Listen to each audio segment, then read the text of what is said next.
혼자서는 위대해질 수 없었습니다. 함께였기에 가능했죠. 1968년 세계은행은 공식 보고서에 이렇게 적었습니다. 이 나라가 자립적 경제 성장을 이룰 가능성은 없다. 전 세계 경제학자 92%가 한국을 원조 없이는 생존 불가능한 나라로 분류했습니다. 그러나 그들은 완전히 틀렸습니다. 반세기 후 한국은 세계 12위 경제대국이 되었고 그 성장 속도는 인류 역사상 유례가 없었습니다. 벨기에의 한 노학자는 48년 동안 이 비밀을 찾아 헤맸고 마침내 놀라운 사실을 발견했습니다. 한국의 기적을 만든 것은 화려한 정책도 거대한 자본도 아니었습니다. 대체 무엇이 불가능을 가능으로 바꿨는지 지금 바로 알아보겠습니다. 잠깐만요. 혹시 지금 어디서 듣고 계신가요? 구독과 좋아요 미리 눌러주시면 건강하고 행복한 기운 듬뿍 받으실 거예요. 브뤼셀의 늦가을 밤이 깊어지고 있었습니다. 비가 내렸습니다. 국제사회 연구포럼 대강당 입구에는 젖은 우산들이 줄지어 세워져 있었고 복도엔 축축한 외투 냄새가 희미하게 퍼져 있었습니다. 강연장 안은 회색빛 조명 아래 사람들로 가득 찼습니다. 경제학자, 사회학자, 기자, 유학생들이 빽빽하게 앉아 있었습니다. 오늘 강연 제목은 한국 산업화의 비밀이었습니다. 사람들은 예상하고 있었죠. 수출 통계, 재벌 구조, 국가주도, 개발 같은 이야기가 나올 거라고요. 하지만 단상 위로 올라온 루시엥 베르트랑은 달랐습니다. 은퇴 안경을 쓴 80대 노학자. 그는 원고를 펼치지 않았습니다. 대신 낡은 종이봉투에서 흑백 사진 한 장을 꺼냈습니다. 사진 속에는 한국의 어느 골목이 담겨 있었습니다. 삐걱거리는 평상, 엉성한 벽돌담, 맨발 아이들, 허리 굽은 노인, 작업복 차림 남자들. 그 한가운데 낡은 흑백 텔레비전 한 대가 놓여 있었습니다. 청중은 당황했습니다. 경제 강연에서 왜 이런 사진이 나오는 건가요?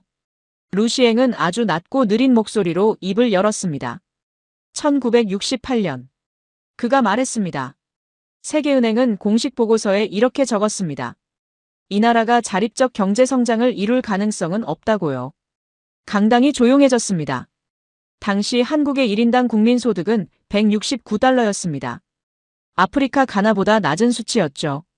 전 세계 경제학자 92%가 한국을 원조 없이는 생존 불가능한 나라로 분류했습니다. 루시엥은 잠시 침묵했습니다. 그리고 천천히 말을 이었습니다. 하지만 그들은 틀렸습니다. 객석 앞줄에 앉은 프랑스 경제학자 에리크 로슈가 코웃음을 쳤습니다. 팔짱을 낀 채 회의적인 표정을 짓고 있었습니다. 뒤편에는 루시엥의 제자 오하나 린드가 노트북을 열어두고 앉아 있었습니다. 핀란드계 한국학 박사과정 연구자. 그녀는 스승을 존경했지만 오늘만큼은 불안했습니다. 사진 한 장으로 경제 성장을 설명하겠다는 건 너무 무리해 보였기 때문입니다. 루시엥은 계속했습니다. 반세기 후 한국은 세계 12위 경제대국이 되었습니다. 169달러였던 1인당 소득은 33,000달러를 돌파했죠. 200배. 인류 역사상 이 속도로 성장한 나라는 단 한 곳도 없었습니다. 그는 흑백 사진을 천천히 들어올렸습니다. 대형 스크린에 그 이미지가 확대되어 떴습니다. 평상 위 사람들의 얼굴이 선명해졌습니다. 그런데 저는 이 성장을 수십 년 동안 연구하면서 한 가지 사실을 깨달았습니다. 루시엥의 목소리가 강당 안을 채웠습니다. 한국의 성장에는 분명하고 구체적인 원인이 있었습니다. 정부 정책만이 아니었고요. 수출 통계만도 아니었습니다. 그것은 사소한 5가지 장면이었습니다. 청중이 술렁였습니다. 지금의 60, 70대 한국 남성들. 나라의 허리를 평생 떠받친 그 세대의 기억 가장 깊숙한 곳에 숨겨진 5가지 장면입니다. 에리크가 손을 들었습니다. 루시엥이 고개를 끄덕이자 그가 말했습니다. 교수님, 흥미롭긴 하지만 결국 일화에 불과한 것 아닙니까? 국가 성장의 원인을 설명하시려면 제도와 자본과 정책으로 돌아오셔야 합니다. 사진과 회상은 학술적 자료가 아닙니다. 강당 안 공기가 팽팽해졌습니다. 루시엥은 에리크를 잠시 바라보았습니다. 그리고 천천히 대답했습니다. 당신은 틀렸습니다, 에리크. 그의 목소리는 부드러웠지만 단호했습니다. 당신은 아직 사람을 변수로 넣지 않았습니다. 에리크의 표정이 굳었습니다. 루시엥은 계속 말했습니다. 저는 1977년 처음 한국에 갔습니다. 당시 저는 32살도 안 된 젊은 연구자였죠. 한국은 막 세계가 주목하기 시작한 나라였습니다. 그가 사진을 내려놓았습니다. 그런데 이상했습니다. 경제 통계만으로는 도저히 설명이 되지 않는 무언가가 있었어요. 새벽부터 밤늦게까지 거리를 가득 채운 사람들의 발걸음이었습니다. 재래시장 골목의 정신없는 활기였죠. 허름한 선술집 한켠에서 소주 한 잔을 기울이며 나누는 사내들의 이야기였습니다. 루시앵은 잠시 멈췄습니다. 창밖 빗소리가 더 굵어졌습니다. 저는 직감했습니다. 그 속 어딘가에 한국인의 진짜 에너지가 숨어 있다고요. 오하나가 조용히 메모를 했습니다. 루시앵은 다시 흑백 사진을 가리켰습니다. 그로부터 거의 50년이 지났습니다. 저는 수십 차례 한국을 오갔고요. 수백 명의 한국인과 마주 앉아 이야기를 나눴습니다. 논문을 쓰고 책을 냈고 강의를 했습니다. 그의 눈빛이 깊어졌습니다. 그리고 마침내 하나의 결론에 도달했습니다. 강당은 숨소리조차 들리지 않을 만큼 고요했습니다. 한국 경제 성장의 진짜 원동력은 화려한 정책이 아니었습니다. 그것은 바로 이 사람들 속에 있었습니다. 루시앵은 사진 속 얼굴들을 천천히 훑었습니다. 지금의 60, 70대 한국 남성들. 나라의 허리를 평생 떠받친 세대의 가장 깊숙한 기억 속에요. 에리크가 다시 말했습니다. 교수님, 그래도 결국 추억이지 않습니까? 추억으로는 성장을 설명할 수 없습니다. 루시앵이 고개를 저었습니다. 아닙니다. 추억이 아니라 구조입니다. 그는 또 다른 이름을 꺼냈습니다. 제가 처음 만난 한국인은 기업가도 장관도 아니었습니다. 경북에서 올라온 한 무뚝뚝한 남자였죠. 루시앵의 손이 가방으로 향했습니다. 또 다른 사진을 꺼냈습니다. 20대 청년의 얼굴이 보였습니다. 낡은 점퍼, 피곤한 눈빛 하지만 어딘가 단단해 보이는 표정. 이름은 윤태수. 루시앵이 말했습니다. 그는 평범한 노동자였습니다. 하지만 저는 그를 보며 한국을 이해하기 시작했죠. 서울역 앞에서 마주쳤을 때 그는 자신은 담배도 피지 않으면서 옆 사람에게 라이터를 빌려주고 있었습니다. 버스 정류장에서 혼자 서 있는 노인을 슬쩍 앞으로 세워주던 사람이었어요. 오하나가 고개를 들었습니다. 그녀는 이 이야기를 처음 듣는 게 아니었습니다. 하지만 강연장에서 듣는 것은 달랐습니다. 윤태수 같은 사람들. 그들이 이 나라를 일으켰습니다.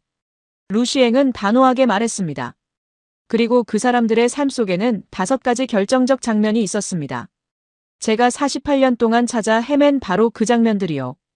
에리크가 다시 끼어들려 했지만 루시앵은 손을 들어 제지했습니다. 첫 번째 장면은 바로 이것입니다. 그가 흑백 사진을 다시 들어올렸습니다. 골목의 흑백 텔레비전 앞에 모인 사람들. 이것이 모든 시작이었습니다. 강당 안 공기가 무거워졌습니다. 루시앵은 천천히 말을 이었습니다. 사람들은 한국의 성장을 숫자로 설명하려 합니다. 하지만 숫자 뒤에는 언제나 얼굴이 있었고요. 그 얼굴들은 늘 혼자가 아니었습니다. 그는 잠시 침묵했습니다. 그리고 마지막 문장을 던졌습니다. 오늘 저는 여러분께 그 얼굴들의 이야기를 들려드리겠습니다. 세계은행이 끝내 계산하지 못한 변수, 바로 사람의 이야기를요. 강연장은 조용했습니다. 하지만 그 조용함은 무관심이 아니었습니다. 모두가 다음 말을 기다리고 있었습니다. 루시앵은 천천히 숨을 들이쉬었습니다. 첫 번째 장면으로 가겠습니다. 1970년대 초여름, 한국의 어느 작은 골목으로요. 1970년대 초여름의 어느 저녁. 경북 안동 근처 작은 읍내 골목이었습니다. 낮 동안 땅을 밟은 열기가 아직 흘길에 남아 있었고요. 집집마다 저녁 연기가 피어올랐습니다. 된장 끓는 냄새, 보리밥 뜸드는 냄새가 골목을 채웠죠. 아이들은 고무신을 질질 끌며 뛰어다녔고 아주머니들은 부엌에서 바깥을 기웃거렸습니다. 골목 끝 만화방 앞에 사람들이 하나둘 모이기 시작했습니다. 이유는 하나였습니다. 오늘 밤 세계 타이틀전 중계가 있었습니다. 어린 윤태수는 그 소식을 듣자마자 반쯤 먹던 보리밥을 삼키고 밖으로 뛰쳐나갔습니다. 뒤에서 어머니 박순애가 소리쳤습니다. 남의 집 앞에서 민폐 끼치지 말고 어른들 오시면 비켜라. 하지만 순애 역시 손에 묻은 앞치마를 닦으며 조금 뒤 천천히 따라 나섰습니다. 그녀는 늘 그랬습니다. 아이에게 야단치는 척하지만 사실은 오늘 밤 동네 사람들이 함께 모여 숨쉬는 그 장면을 누구보다 잘 알았죠. 만화방 앞에는 이미 평상이 놓여 있었습니다. 그 위에 남자들이 자리 잡았습니다. 연탄 배달하던 아저씨, 시장에서 집 나르던 청년, 새 들어 사는 가족, 평소 인사도 잘 안 하던 집주인까지 다 나와 있었습니다.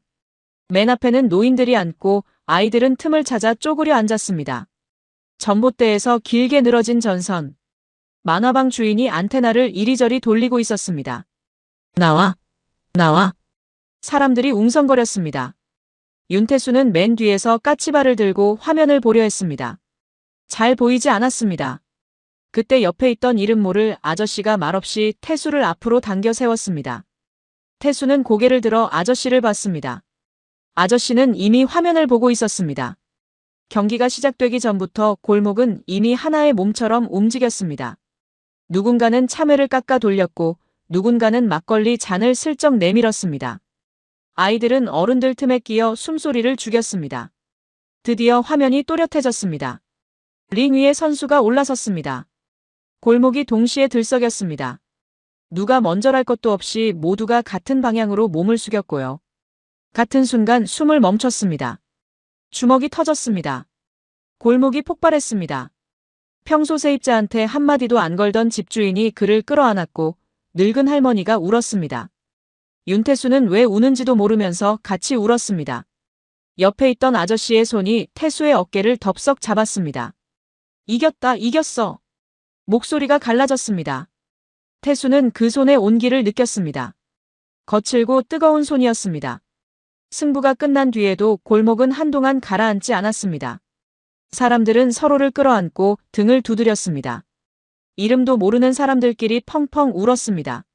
아이들은 왜 어른들이 우는지 몰랐지만 어른들 따라 그냥 같이 울었습니다. 그 승리는 링 위에 있는 사람만의 것이 아니었습니다. 골목 전체가 하나의 감정으로 출렁이는 밤이었습니다. 루시앵 베르트랑은 훗날 이 장면을 수십 명에게서 들었습니다. 놀랍게도 모두가 거의 똑같은 기억을 갖고 있었습니다. 부산이든 강원도 산골이든 전주든 골목은 달라도 구조는 같았습니다. 텔레비전은 물건이 아니었습니다. 그것은 사람을 모아 같은 감정을 경험하게 만드는 장치였죠. 경기가 끝나고 사람들이 흩어진 뒤 윤태수는 집으로 돌아왔습니다. 박순애가 아들의 얼굴을 보고 묻습니다. 이겼나? 태수가 씩 웃으며 고개를 끄덕였습니다. 순애도 따라 웃었습니다. 그리고 밥그릇 바닥에 남겨뒀던 마지막 숭늉을 데워주었습니다. 대사는 많지 않았습니다. 하지만 그 한 그릇이 얼마나 큰지 태수는 알았습니다. 루시앵은 나중에 이렇게 기록했습니다. 한국인들은 혼자 환호하지 않았다. 늘 같이 울었고 같이 이겼다. 그는 계속 썼습니다. 가난했다. 텔레비전은 동네에 한두 대뿐이었고 화면은 흐릿했으며 자리를 차지하려면 1시간 전부터 나와야 했다. 하지만 그 불편함이 오히려 사람을 모았다. 오하나 린드가 물었습니다. 그게 정말 그렇게 중요했을까요? 단순히 스포츠 관람 아닌가요? 루시앵은 고개를 저었습니다. 아니다. 이건 공동정서 경험이다. 사회학 용어로는 그렇게 부르지. 같은 공간에서 같은 것을 보고 같은 감정을 동시에 느끼는 경험 말이다. 그는 잠시 멈췄습니다. 이 경험이 반복되면 사람들은 서로를 낯선 타인이 아니라 같은 편으로 인식하게 된다. 그리고 그 결속이 생산성을 높이는 핵심 요인이 되는 거지. 오하나가 메모했습니다. 루시앵은 계속 말했습니다. 한국의 60, 70대 남성들에게 물어보면 모두가 그 밤을 기억한다. 홍수환이 이겼을 때, 기밀이 박치기를 했을 때, 골목이 터져나가던 그 순간을 말이다. 그는 깊이 숨을 들이쉬었습니다.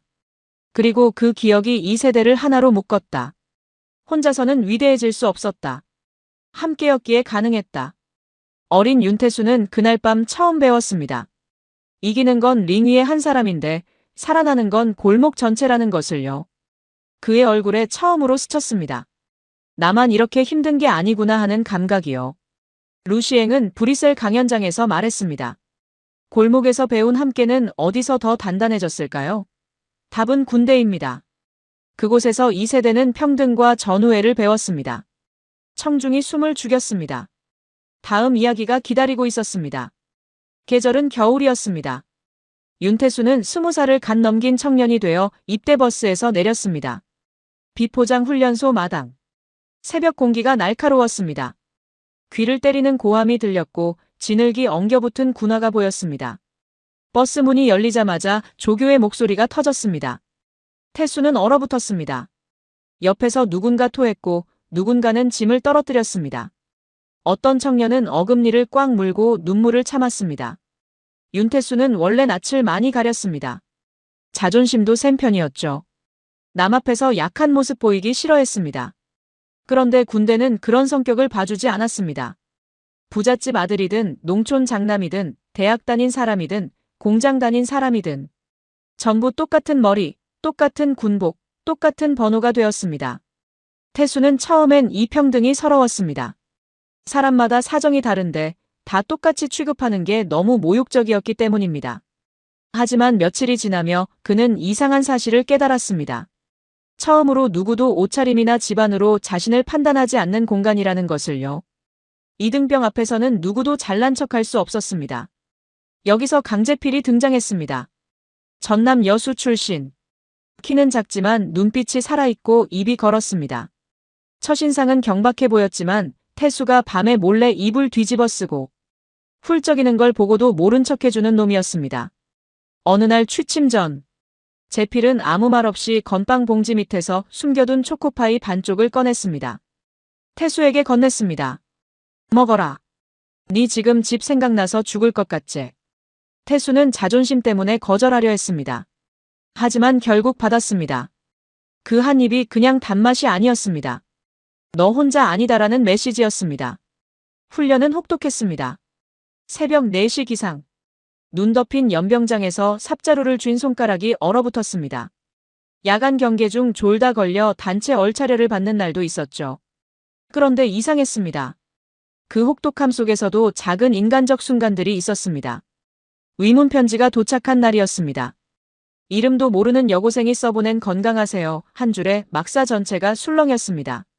누구는 편지를 많이 받았고 누구는 한 장도 못 받았습니다. 하지만 받은 편지를 돌려 읽으며 같이 웃었습니다. 제필이 몰래 챙겨둔 초코파이를 반으로 갈라 태수와 나눴고요. 태수는 휴가 나갔다 들어오며 집에서 가져온 마른 멸치를 제필에게 건넸습니다. 우리 어머니가 싸주셨어. 반찬 삼아 먹어. 제필이 웃었습니다. 네 어머니 손맛 좋겠다. 대사는 짧았지만 그 안에 모든 것이 담겨 있었습니다. 루시앵 베르트랑은 훗날 수십 명을 인터뷰했습니다. 놀랍게도 모두가 비슷한 기억을 갖고 있었습니다. 군대는 혹독했지만 그 안에서 전우애가 생겨났다는 것. 초코파이 하나, 위문편지 한 장이 사람을 살렸다는 것. 루시앵은 이렇게 기록했습니다. 한국의 군대는 완벽해서 청년들을 강하게 만든 것이 아니었다. 오히려 견디기 힘들 만큼 거칠었기 때문에 그 안에서 서로를 붙잡은 손이 더 깊이 몸에 새겨졌다. 오하나 린드가 물었습니다. 교수님, 군대가 그렇게 좋았다는 뜻은 아니죠? 루시앵은 즉시 고개를 저었습니다. 아니, 오히려 잔인한 곳이었다. 중요한 건 그런 곳에서조차 한국인들은 사람의 온기를 만들어냈다는 거다. 겨울이 가고 봄이 왔습니다. 제대가 가까워졌습니다. 태수와 제필은 언덕 위에서 담배를 나눠 피웠습니다. 제필이 물었습니다. 밖에 나가면 뭐 할 끼고? 태수는 한참 있다가 말했습니다. 돈 벌어야지. 집에 밥 안 끊기게. 그 답을 들은 제필이 웃었습니다. 그래도 니는 잘할 끼다.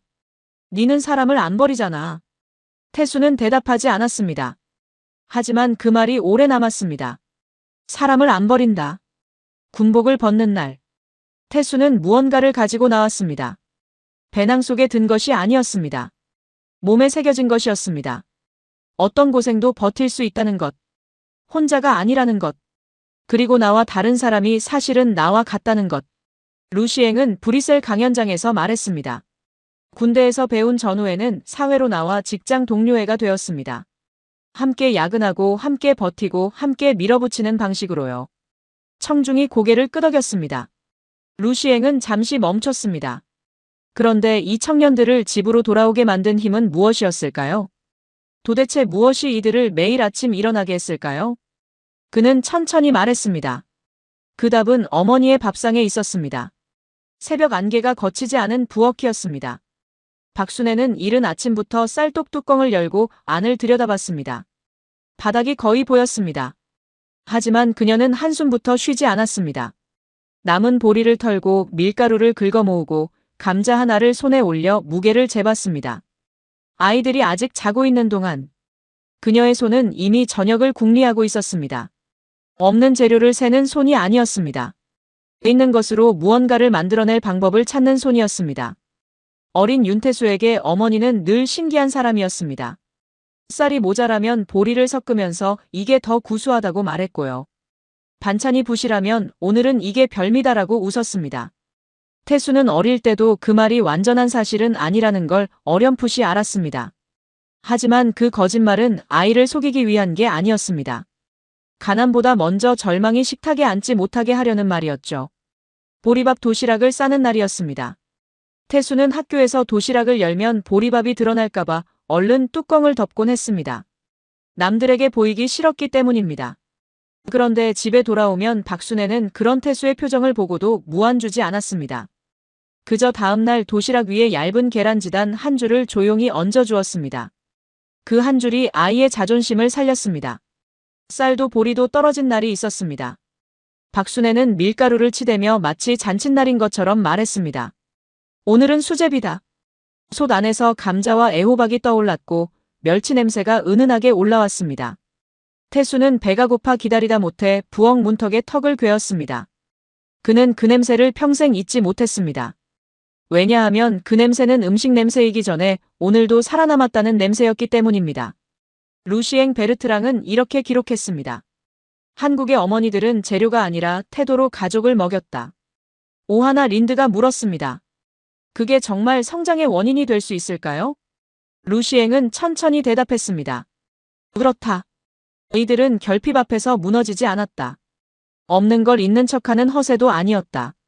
그냥 오늘 있는 것으로 내일을 이어붙였다. 저녁 식사 시간이었습니다. 아버지가 들어오기 전에 상이 차려졌고요. 아이들이 둘러앉으면 박순애는 가장 나중에 앉았습니다. 가장 작은 그릇은 언제나 어머니 앞에 있었습니다. 아이들은 그것을 어릴 때는 몰랐습니다. 나중에 커서야 알았습니다. 어머니는 언제나 가장 적게 먹었다는 것을요. 자신의 몫을 덜어 아이들 그릇에 얹었다는 것을요. 윤태수는 그 장면을 지금도 잊지 못합니다. 어머니가 밥을 건네던 손. 그 손이 그에게는 세상에서 가장 큰 것이었습니다. 세월이 흘렀습니다. 태수가 첫 월급을 받았습니다. 그는 봉투를 들고 어머니를 고깃집에 데려갔습니다. 오늘은 어머니가 제일 큰 그릇으로 드세요. 태수가 말했습니다. 하지만 순애는 습관처럼 말했습니다. 나는 됐다. 니나 많이 먹어라. 태수는 그 말을 듣고 가슴이 먹먹했습니다. 평생 가장 작은 그릇으로 먹은 사람이었습니다. 이제는 큰 그릇을 드려도 되는데 어머니는 그 방법을 몰랐습니다. 루시앵은 훗날 한 인터뷰에서 이런 말을 들었습니다. 우리 어머니는 한 번도 없다는 말을 안 했어. 쌀이 없으면 보리가 있다고 했고, 보리가 없으면 밀가루가 있다고 했고, 밀가루도 없으면 감자가 있다고 했어. 그 말을 한 사람은 잠시 멈췄습니다. 그러다 감자도 없는 날이 있었는데 그날은 내일 장에 가면 된다고 했어. 그 말을 들으면 진짜 내일이 올 것 같았어. 루시앵은 조용히 메모했습니다. 그것이 이 세대가 어머니에게 배운 것이었습니다. 없어도 있다고 믿는 힘. 그 힘이 이 세대를 살게 했습니다. 내일이 있다는 믿음. 그것이 이 세대를 아침마다 일으켰습니다. 브뤼셀 강연장에서 루시앵은 말했습니다. 이 세대가 왜 그렇게 열심히 일했는지 비로소 이해했습니다. 더 많이 벌기 위해서가 아니었습니다. 어머니의 그릇을 채우기 위해서였습니다. 청중이 조용해졌습니다. 누군가 눈을 닦았습니다. 루시앵은 계속했습니다. 어머니의 밥상에서 이 세대는 하나의 원칙을 배웠습니다. 없다고 손 놓지 말 것. 있는 걸 모아 다음 날을 만들 것. 그는 잠시 멈췄습니다. 이건 개발 논리가 아니라 어머니의 부엌에서 배운 생존 윤리였습니다. 오하나가 조용히 메모했습니다. 루시앵은 마지막 문장을 던졌습니다. 그리고 그 아이는 집에서 밥상을 배웠고 학교에서는 사람 옆에 앉는 법을 배웠습니다. 청중이 다음을 기다렸습니다. 겨울 아침 교실이었습니다. 유리창에는 입김이 성에처럼 번져 있었고요.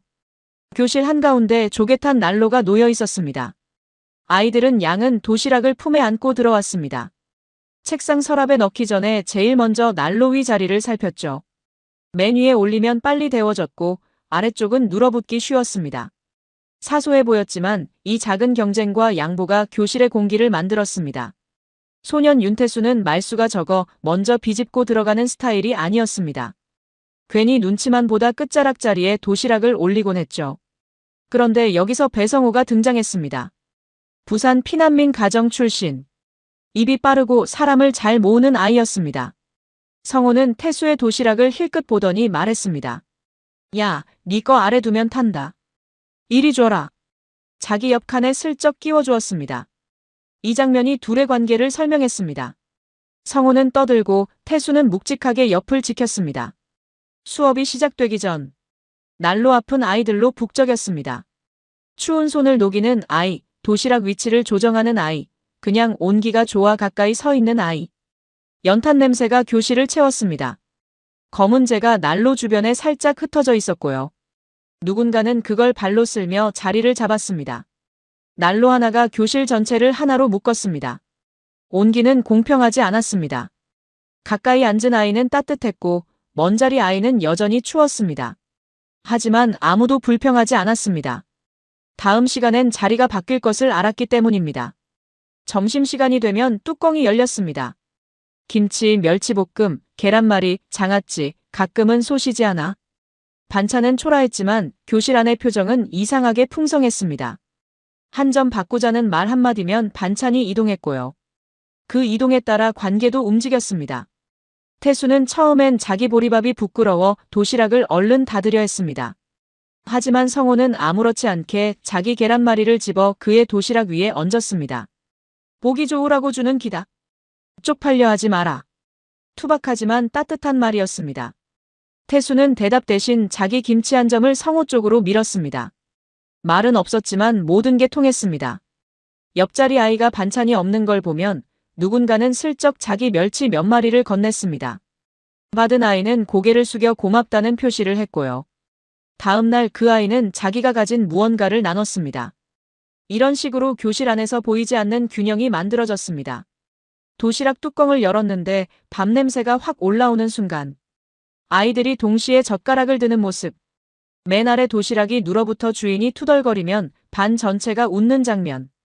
점심 후 난로 주변에서 꾸벅꾸벅 조는 아이들. 이런 사소한 장면들이 오디오북에서는 공간을 만들었습니다.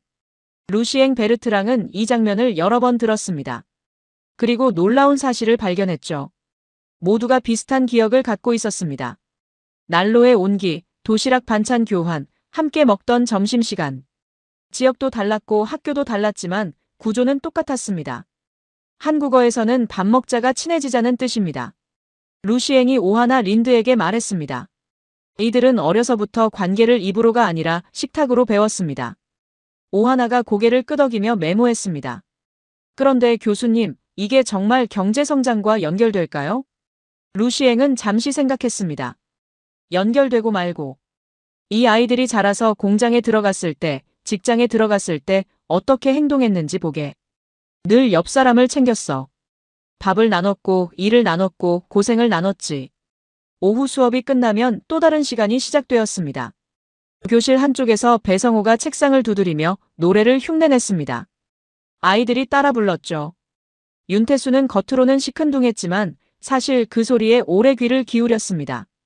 그는 크게 부르는 타입은 아니었지만 한 번 들은 노래는 오래 기억하는 사람이었습니다. 방과 후 운동장. 아이들이 축구를 하거나 땅 따먹기를 할 때도 성호는 늘 중심에 있었습니다. 태수는 구석에서 지켜보다가 누군가 혼자 남으면 슬쩍 다가가는 쪽이었습니다. 이 둘의 조합이 묘했습니다. 성호가 사람을 모으면 태수가 그 사람들을 지켰습니다.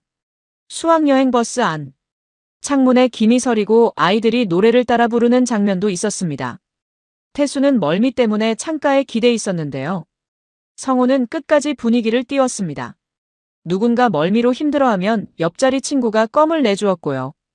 밤에 여관방을 빠져나와 별을 보는 장면도 있었습니다. 처음 보는 풍경, 처음 자는 여관, 처음 먹는 외식. 그 모든 것이 처음이었기 때문에 모든 것이 강렬했습니다.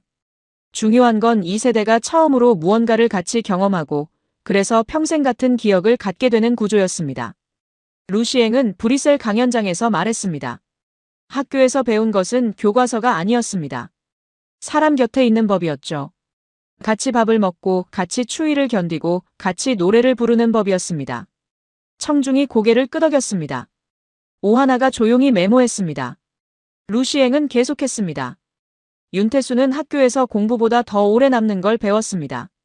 추운 날엔 날로 가까운 자리를 나누는 법, 반찬 한 점으로 사람 체면을 살리는 법, 그리고 같은 노래를 부르면 마음이 빨리 가까워진다는 걸요. 그는 잠시 멈췄습니다. 그리고 그 청년은 학교를 졸업한 뒤에도 그 방식을 잊지 않았습니다. 공장에서도 건설 현장에서도 직장에서도 똑같이 움직였죠. 에리크 로슈가 손을 들었습니다. 교수님, 그래도 결국 향수 아닙니까? 도시락과 난로가 경제를 움직였다는 건 과장입니다. 루시앵은 천천히 고개를 저었습니다. 아닙니다. 향수가 아니라 훈련입니다. 이 세대는 어려서부터 나누는 법을 몸으로 익혔습니다. 그리고 그 훈련이 사회에서 협업이 되고 연대가 되고 생산성이 되었습니다. 강연장이 조용해졌습니다. 루시앵은 마지막 문장을 던졌습니다. 그리고 그 청춘은 먹고 사는 것만으로 끝나지 않았습니다. 통기타 한 자루가 그들에게 또 다른 세계를 열어주었습니다. 청중이 다음을 기다렸습니다. 늦은 오후. 대학가 근처 음악다방이었습니다. 나무 의자, 벽에 걸린 빛바랜 포스터, 한쪽에 놓인 스피커. 컵 가장자리에 마른 커피 자국이 남아 있었습니다. 창밖으로는 황혼이 내리고 있었고요. 가로등 불빛이 하나둘 켜지기 시작했습니다. 사람들은 큰돈이 없어서 커피 한 잔 시켜놓고 오래 앉아 있었죠. 어떤 사람은 책을 펼쳐놓고 읽었고 어떤 사람은 노트에 무언가를 적었습니다. 그곳엔 말을 많이 하는 사람도 있었고 혼자 조용히 음악만 듣는 사람도 있었습니다. 중요한 건 각자 혼자 앉아 있어도 같은 노래를 같이 듣고 있다는 사실이었습니다. 스피커에서 흘러나오는 노래가 공간을 채웠습니다. 윤태수는 본격적인 대학생은 아니었지만 배성호를 따라 이런 공간을 드나들었습니다. 성호는 어디서 구했는지 낡은 통기타를 들고 와 사람들을 모았습니다. 그는 노래를 잘했고 사람을 웃기는 재주가 있었죠. 기타줄을 튕기며 농담을 던지면 사람들이 웃었습니다. 반면 태수는 직접 크게 부르진 못했습니다. 대신 구석에 앉아 손가락으로 컵 가장자리를 문지르며 가사를 듣는 쪽이었습니다. 이때 주인공의 성격이 다시 살아났습니다. 그는 표현은 서툴지만 한번 마음에 들어온 것은 오래 품는 사람이었습니다. 음악다방 한쪽 구석. 책을 읽다가 누군가 기타를 치면 고개를 드는 젊은 여자가 있었습니다. 서미연이었습니다. 하얀 블라우스에 검은 치마, 손에는 얇은 시집. 그녀는 노래가 시작되면 책을 덮고 조용히 들었습니다. 아직 본격적인 첫사랑은 아니었지만 태수의 시선이 한 번쯤 멈추는 정도였죠. 그녀가 고개를 들면 태수는 얼른 시선을 돌렸습니다. 하지만 그 짧은 순간이 오래 남았습니다. 시대적 압박도 분명히 있었습니다. 교복 단속, 통행 금지, 군사 정권의 억압적 공기. 마음대로 소리치기 어려운 분위기였습니다. 거리에는 경찰이 서 있었고 대학가에는 긴장감이 감돌았습니다. 머리가 길면 잘렸고 치마가 짧으면 혼났습니다. 그래서 이 세대는 총 대신 기타를 들었고요. 구호 대신 노랫말 속에 감정을 숨겼습니다. 누군가는 사랑 노래를 불렀지만 듣는 사람들은 그 안에서 답답한 시대와 자유를 갈망하는 마음까지 읽었습니다. 배성호가 기타를 치며 노래를 시작했습니다. 사람들이 하나둘 모여들었습니다. 태수도 귀를 기울였고 미연도 고개를 들었습니다. 노래가 끝나면 잠시 침묵이 흘렀고요. 그 침묵 속에서 사람들은 서로를 느꼈습니다. 루시앵 베르트랑은 이것을 조용한 저항이라 해석했습니다. 하지만 이 시퀀스는 투쟁 서사로 가면 안 되었습니다. 핵심은 이 세대는 먹고 사는 일만 한 기계가 아니었다는 점이었습니다. 가난했고 억눌렸지만 자기 내면을 포기하지 않았고 노래와 공감으로 그 내면을 지켜냈습니다. 태수와 성우가 공단 취업 이야기를 나누는 장면이 있었습니다. 다방 밖 골목길을 걸으며 둘은 말했습니다. 성우는 대학 진학을 포기해야 할 상황이었고요. 태수 역시 집 사정 때문에 바로 돈 벌어야 했습니다. 니는 어디 갈 끼고? 성우가 물었습니다. 울산 쪽 공장 알아보고 있어. 태수가 답했습니다. 성우가 웃었습니다. 나도 부산 쪽으로 가야 할 것 같다. 그래도 주말엔 기타 칠 수 있겠지. 그런데도 둘은 노래를 듣는 그 몇 시간만큼은 다른 세계를 봤습니다. 이 짧은 숨구멍이 중요했습니다. 사람은 빵만으로 못 삽니다. 이 세대는 그것도 알고 있었습니다. 오하나 린드는 자료를 읽으며 중얼거렸습니다. 산업화 세대는 그냥 버틴 사람들이 아니라 감수성과 낭만을 끝까지 놓지 않은 사람들이었네요. 루시eng은 조용히 답했습니다. 그래서 더 오래 버틸 수 있었던 거다. 내면이 죽으면 사람도 죽는다. 이들은 내면을 살렸어. 음악다방에서 흘러나오는 노래. 낡은 통기타 줄이 울리는 소리. 커피 한 잔을 사이에 두고 나누는 침묵. 이 모든 것이 이 세대의 청춘을 만들었습니다. 루시eng은 수십 명을 인터뷰하며 발견했습니다. 모두가 그 시절 노래 하나쯤은 또렷하게 기억하고 있다는 것을요. 가사를 다 기억하지는 못해도 그 노래가 흐르던 공기는 기억한다는 것을요. 어떤 노인은 인터뷰 중에 갑자기 노래를 흥얼거렸습니다. 목소리는 떨렸지만 눈빛은 그때로 돌아가 있었습니다. 배성우가 태수에게 농담처럼 말했습니다. 야, 니도 사람 만나야지. 맨날 일하고 집만 가면 웃자노. 충무로에 괜찮은 데 있다. 태수는 귀까지 빨개지며 시큰둥한 척했습니다. 무슨 소리고. 나는 괜찮다. 하지만 이미 마음 한편이 움직이고 있었습니다. 머릿속에는 하얀 블라우스를 입고 책을 읽던 여자의 모습이 어른거렸습니다. 노래 한 곡이 끝난 뒤 커피잔에 식은 향이 남았고요. 태수는 처음으로 자신이 누군가를 좋아할 수도 있는 사람이라는 걸 어렴풋이 느꼈습니다. 루시eng은 브리셀 강연장에서 말했습니다. 통기타와 음악다방. 이것은 단순한 여가가 아니었습니다. 억압된 시대에 자기 내면을 지키는 방법이었죠. 그는 잠시 멈췄습니다. 그리고 그 내면이 살아있었기 때문에 이 세대는 단순한 노동력이 아니라 꿈을 가진 인간으로 남을 수 있었습니다. 청중이 조용히 듣고 있었습니다. 루시eng은 계속했습니다. 청춘은 가난했지만 빈약하지 않았습니다. 통기타 한 자루, 커피 한 잔, 노래 한 곡이 그들을 살게 했습니다. 오하나가 메모를 멈추고 고개를 들었습니다. 루시eng의 목소리가 부드러워졌습니다. 그리고 그 청춘에게는 또 하나의 설렘이 기다리고 있었습니다. 빵집 앞에서의 두근거림이요. 강연장이 숨을 죽였습니다. 다음 이야기가 기다리고 있었습니다. 서울 도심의 빵집 앞이었습니다. 해가 기울며 쇼윈도에 노란 불이 켜졌습니다. 유리 너머 크림빵과 케이크가 반질하게 빛났죠. 막 구운 빵 냄새가 퍼졌습니다.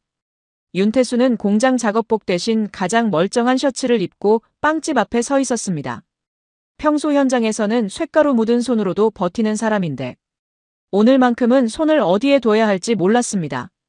배성우가 억지로 미팅 자리에 보냈기 때문입니다. 손을 주머니에 넣었다 뺐다를 반복했습니다. 그때 서미연이 나타났습니다. 하얀 블라우스에 회색 치마. 손에는 작은 가방 하나. 그녀는 태수를 보고 조용히 미소 지었습니다. 오래 기다리셨어요? 미연이 먼저 말을 걸었습니다. 아니요, 저도 방금 왔어요. 태수가 답했지만 목소리가 떨렸습니다. 사실 30분 전부터 기다리고 있었습니다. 둘은 빵집 안으로 들어갔습니다. 작은 테이블에 마주 앉았습니다. 미연이 말했습니다. 저는 팥빙수 좋아해요. 팥빙수 2개 주세요. 태수가 주문했습니다. 하지만 미연이 웃으며 말했습니다. 하나만 시키고 같이 먹어요. 그게 더 맛있어요. 태수는 그 말에 조금 놀랐습니다. 팥빙수가 나왔습니다. 미연이 먼저 숟가락을 들었습니다. 그리고 그릇을 태수 쪽으로 살짝 밀었습니다. 같이 드세요. 태수는 숟가락을 들었습니다. 손이 미세하게 떨렸지만 미연은 모르는 척했습니다. 하지만 태수가 진짜 느낀 건 맛이 아니었습니다. 누군가 자신에게 먼저 부드럽게 손 내미는 경험이었습니다. 그는 늘 가족과 전우와 동료를 먼저 챙겨왔습니다. 하지만 누군가가 자기에게 먼저 같이 드세요라고 말하는 건 익숙하지 않았습니다. 미연이 물었습니다. 일 많이 힘드시죠? 태수는 한참 있다가 말했습니다. 힘들긴 한데 오늘은 좀 덜 힘드네요. 미연이 웃었습니다. 팥빙수가 다 녹을 때쯤 둘은 빵집을 나와 저녁길을 걸었습니다. 찬바람이 불었습니다. 가로등 아래 두 사람의 그림자가 길게 늘어졌습니다. 태수 손에는 미연이 골라준 크림빵 봉투가 들려 있었습니다. 어머니 드리세요. 맛있을 거예요. 미연이 말했습니다. 태수는 그 말에 가슴이 뜨거워졌습니다. 골목 어귀에서 둘은 멈췄습니다. 오늘 좋았어요. 다음에 또 만나요. 미연이 말했습니다. 태수는 대답 대신 고개를 끄덕였습니다. 미연이 돌아서서 걸어갔습니다. 태수는 그 뒷모습을 한참 바라봤습니다. 루시앵 베르트랑은 훗날 윤태수에게 물었습니다. 그 시절 가장 행복했던 순간이 언제였습니까? 태수는 한참을 생각하다 말했습니다. 빵집 앞에서 기다릴 때요. 그 사람이 올까 안 올까 두근거리며 기다릴 때. 왜 그때가 가장 행복했습니까? 태수가 답했습니다. 살아있다는 느낌이 들었거든요. 루시앵은 그 말을 듣고 깨달았습니다. 가난이 이 세대에게서 낭만을 빼앗지는 못했다는 것을요. 브뤼셀 강연장에서 루시앵은 말했습니다. 빵집 앞에 두근거림. 이것은 단순한 연애가 아니었습니다. 노동과 책임의 인생에서 유일한 숨구멍이었죠. 그는 낡은 사진 한 장을 꺼냈습니다. 빵집 앞에서 어색하게 웃는 젊은 남녀. 이 사진 속 청년은 지금 70이 넘었습니다. 하지만 이 순간만큼은 여전히 그의 가슴 속에 살아있습니다. 루시앵은 마지막 문장을 던졌습니다. 그리고 이제 우리는 마지막 질문에 답할 시간입니다. 5가지 장면의 공통점은 무엇이었을까요? 강연장이 고요해졌습니다. 다시 브뤼셀 강연장이었습니다. 청중은 조용해져 있었습니다. 창밖 빗소리는 더 굵어졌고 강연장 공기는 무겁고 뜨거웠습니다. 루시앵 베르트랑은 단상 위에 사진 5장을 차례로 올려놓았습니다. 흑백 텔레비전 앞 골목. 군복 차림 청년들. 허름한 부엌. 조개탄 난로곁 도시락. 빵집 앞 젊은 남녀. 저는 48년 동안 이 5장면을 따라다녔습니다. 루시앵이 말했습니다. 에리크 로슈가 마지막으로 반론을 시도했습니다. 그래도 교수님, 그건 결국 추억 아닙니까? 루시앵은 단호하게 답했습니다. 아닙니다. 추억이 아니라 구조입니다. 같은 것을 함께 보고, 함께 버티고, 함께 먹고, 함께 나누고, 함께 두근거린 사람들은 서로를 믿게 됩니다. 그리고 신뢰는 생산성을 낳습니다. 에리크가 입을 다물었습니다. 루시앵은 계속 말했습니다. 이 5장면에는 단 하나의 공통점이 있습니다. 언제나 혼자가 아니었다는 것입니다. 청중이 숨을 죽였습니다. 혼자 텔레비전을 보지 않았습니다. 골목이 함께 울었죠. 혼자 군대를 버티지 않았습니다. 전우가 초코파이를 나눴습니다. 혼자 밥을 먹지 않았습니다. 어머니가 가장 작은 그릇을 선택했습니다. 혼자 도시락을 먹지 않았습니다. 반찬을 교환하며 관계를 만들었죠. 혼자 두근거리지 않았습니다. 빵집 앞에서 누군가를 기다렸습니다. 루시앵의 목소리가 떨렸습니다. 그 옆 사람이 이 세대를 살게 했고 이 나라를 세웠습니다. 강연장은 침묵에 잠겼습니다. 48년 동안 찾아 헤맨 그 단어. 한국 성장의 비밀을 설명하는 단 하나의 단어는 바로 이것이었습니다. 그가 천천히 말했습니다. 함께. 객석에서 누군가 눈을 닦았습니다. 에리크조차 더는 비웃지 못했습니다. 루시앵은 계속했습니다. 세계는 한국을 기적이라 불렀습니다. 그러나 저는 기적이라는 말을 좋아하지 않습니다. 기적은 설명을 포기할 때 쓰는 말이기 때문입니다. 장면이 교차되었습니다. 현재 한국의 어느 경로당. 늙은 윤태수가 혼자 온 노인 옆에 말없이 자리를 내주는 모습. 손주에게 빵을 반으로 나눠주는 모습. 동네 청년이 취업 문제로 주저앉아 있을 때 밥은 먹었냐부터 묻는 모습. 그는 거창한 말을 하지 않았습니다. 그냥 평생 배운 방식대로 살았습니다. 혼자인 사람을 혼자 두지 않는 방식. 루시앵은 강연 마지막을 이렇게 맺었습니다. 골목에서 함께 울고, 막사에서 함께 버티고, 밥상에서 함께 먹고, 교실에서 함께 나누고, 빵집에서 함께 설렌 사람들. 그들이 이 나라를 세웠습니다. 청중 사이에서 박수가 터져나왔습니다. 한국을 일으킨 것은 가장 크고 화려한 사람들이 아니었습니다. 가장 작은 것을 나누던 사람들이었습니다. 루시앵은 고개를 숙였습니다. 함께. 끝내 그 2글자가 모든 설명보다 정확했습니다. 강연이 끝났습니다. 밤이 깊어졌습니다. 한국 경로당. 윤태수는 집에 돌아와 빵 봉투를 식탁에 올려놓았습니다. 아내 최명숙이 물었습니다. 또 손주 줄 거 샀어요? 태수는 무뚝뚝하게 말했습니다. 애들은 빵 좋아하잖아. 명숙이 웃었습니다. 그는 빵 한 조각에 담긴 설렘과 귀함을 아직도 잊지 못했습니다. 그 청춘의 두근거림이 노년의 온기가 되었습니다. 루시엥 베르트랑은 연구실로 돌아왔습니다. 책상 위에 윤태수의 사진을 조심스럽게 놓았습니다. 그리고 오래 바라봤습니다. 48년의 연구가 한 사람의 얼굴로 수렴되는 순간이었습니다. 그는 천천히 노트를 펼쳤습니다. 마지막 문장을 적었습니다. 한국의 기적을 만든 것은 정책도 자본도 기술도 아니었다. 함께 울고 함께 버티고 함께 나누던 사람들이었다. 그는 펜을 내려놓았습니다. 창밖을 바라봤습니다. 비는 그쳤고 별이 보이기 시작했습니다. 48년 만에 그는 답을 찾았습니다.